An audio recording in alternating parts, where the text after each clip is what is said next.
Hello students, we had been completing our exercise of lesson 1. So please open your textbook page number 8 and see the question number C. Question number C. Here is written, please see in your textbook, think and answer. Here is written, why does grandfather call the python conceited? Do you agree with him? Why or why not? मतलब बेटा पूछ रहा है कि दादाजी इस बात को क्यों कहते हैं कि वो पाइथन जो है वो कॉन्सिटेड यानी कि ईगो प्राउडी घमंडी था। Do you agree with him? क्या आप उनकी बात से सहमत हैं? वाई और वाई नॉट? यदि है तो क्यों, और यदि नहीं है तो क्यों नहीं है? तो चलिए बेटा इसका आंसर तो थोड़ा लंबा होगा। There is no need to learn it, याद करने की आवश्यकता नहीं है, लेकिन इसे लिख लीजिए। अच्छा चलिए let us see, here is the answer of this question. देखिए बेटा, grandfather calls the python conceited. दादाजी उस पाइथन को कॉन्सीटेड कहते हैं, क्यों? Because the python would sit on the dressing table and admire itself. क्योंकि वो पाइथन जो था अक्सर ड्रेसिंग टेबल पे बैठ जाता था और खुद की प्रशंसा करने लगता था। Admire itself in the mirror. Dressing table में जो मिरर लगा था उसमें अपने रिफ्लेक्शन को देख के खुद खुश होता था, इसलिए दादाजी ने कहा ऐसा, ठीक ना। इसके बाद इट सीम्ड फैसिनेटेड, यानी it seemed fascinated, it became overjoyed, it became attracted है बाय इट्स ओन इमेज। और खुद की रिफ्लेक्शन को देख के खुद जो ये फैसिनेटेड अट्रैक्टिव होता था, यानी उससे बहुत अच्छा लगता था।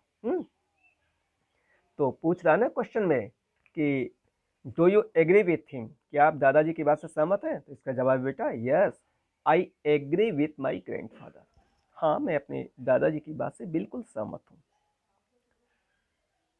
Even when the Python was kept in the case, it was busy in admiring itself in the mirror. यहाँ तक कि जब उसको उसमें केज में केप्ट यानी दरवाजा खिसका के बंद कर दिया गया था, तभी वो क्या कर रहा था? It was busy in admiring itself in the mirror.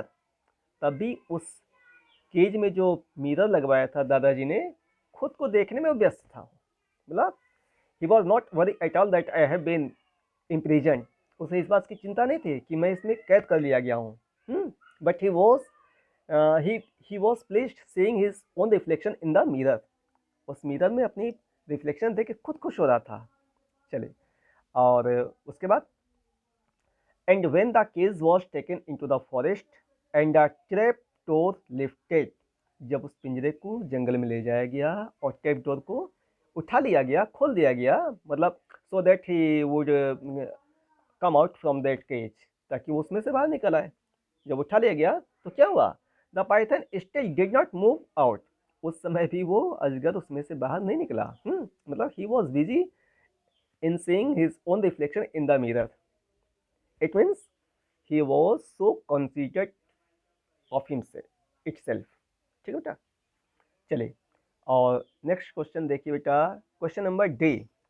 C in your text book, here is written, किताब में देखिए बेटा, fill in the blanks with phrasal verbs from the box. Fill in the blanks with phrasal verbs from the box. In some cases, you may have to change the tense of the phrasal verbs. तो बेटा इसमें box में जो phrasal verbs दिए हैं, set up है, set about है, fitted up है, look forward to, come down, show up, hold up, ठीक है।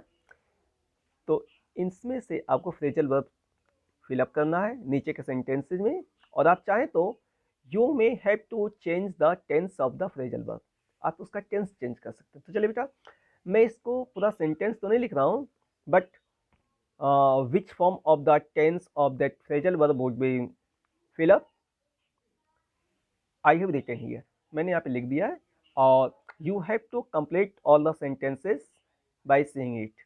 आपको इसे देख करके अपने सेंटेंसेस को अपनी नोटबुक में लिखना होगा। चलिए लेट अस सी, ये है आंसर नंबर डी आपका, ठीक है। चलिए बेटा ये थोड़ा सा अंधेरा टाइप है, मौसम सही नहीं है और कमरे में हो तो थोड़ी सी ये डार्कनेस आई है, ठीक है ना। ये डार्कनेस जो है इसी वजह से है, बाहर पानी पड़ रहा है हल्का हल्का, इसलिए मैं बाहर लेके मोबाइल नहीं निकला, तो ये थोड़ी डार्कनेस है। Do not care it. चलिए लेट अस सी। हाँ बेटा पहला सेंटेंस तो इसमें खुद भरा हुआ है, grandfather overheard and held up my pocket money for the rest of the week. Second वाले बेटा भरा जाएगा I look forward to. Second वाले में भरा जाएगा, देखिए लुक फॉरवर्ड टू भरेंगे आप सेकेंड वाले में, तो आपका सेंटेंस हो जाएगा I look forward to learning the tabla during my summer holidays, ठीक है। और थर्ड वाले में बेटा आपका बताया जाएगा शोट अप। ये आपका सेंटेंस हो जाएगा, किताब में देखिए many more people shot up for the meeting then we had expected, ठीक है। चलिए let us see sentence number 4। Sentence number 4 में बताया जाएगा आपका काम डाउन। अब देखिए क्या हो जाएगा आपका, Sohini was agitated by the accident but the sight of her parents helped her calm down. चलिए let us see the next sentence 5। Fifth में बताया जाएगा बेटा आपका सेट अबाउट। चलिए मिलाइए, किताब में देखिए the children set about cleaning the beach and soon completed the task. यानी बच्चों ने जो है उस बीच को समुद्र तट को जो है साफ करना शुरू किया और बहुत जल्दी उन्होंने इस काम को इस टास्क को पूरा कर दिया, ठीक है ना। 6 में चलिए बेटा, 6 में बताया जाएगा आपका फिटेड अप। सेंटेंस क्या हो जाएगा आपका, देखिए our science lab is fitted up with all the modern equipments. हाँ यानी आधुनिक सभी इक्विपमेंट, सभी प्रकार के जो है इक्विपमेंट यानी कि यंत्र औजार या जो भी प्रैक्टिकल वर्क मटेरियल्स हैं उससे जो है हमारी साइंस लैब फिलअप है, ठीक ना। नेक्स्ट बेटा 7th में बताया जाएगा आपका सेट अप। सेंटेंस में लाइए Shabana sister is just 24 but she has already set up her own business. यानी शबाना की सिस्टर जो अभी केवल 24 ईयर्स की है, लेकिन उसने अभी से अपना जो है she has already setup her own business, उसने पहले से अपना जो बिजनेस सेटअप कर लिया, ठीक है। तो now your exercise of first chapter has been completed. Please write down these sentences in your notebooks.